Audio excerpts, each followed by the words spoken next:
মই প্ৰথমতেই দিছপুৰ বিধানসভা সমষ্টিৰ সমূহ ভোটদাতা ৰাইজলৈ মোৰ কৃতজ্ঞতা জ্ঞাপন কৰিছো আৰু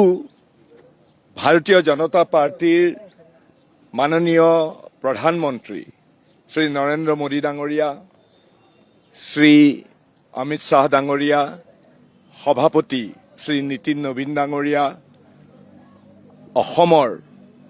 মাননীয় মুখ্যমন্ত্ৰী যাৰ নেতৃত্বত আমি সকলোৱে অসমৰ ইটোমূৰৰ পৰা সিটোমূৰলৈ বিজেপি দলৰ পৰিয়ালৰ হৈ পেলাই আৰু আমাৰ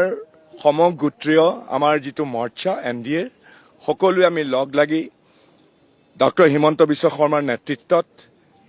যি আমি এইবাৰ নিৰ্বাচনত অৱতীৰ্ণ হৈছিলোঁ, এই নিৰ্বাচনত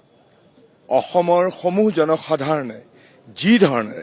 ডক্টৰ হিমন্ত বিশ্ব শৰ্মাৰ এই উন্নয়ন পিপাসু তেওঁৰ যি কাৰ্যসূচী,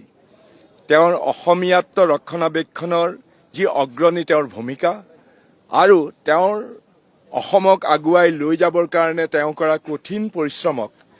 যি সাৰ্বজনীন স্বীকৃতি আৰু অভূতপূৰ্বভাৱে বিজেপি দলৰ প্ৰতি অসমৰ জনসাধাৰণে যি ধৰণে আস্থা প্ৰকট কৰিলে, সমূহ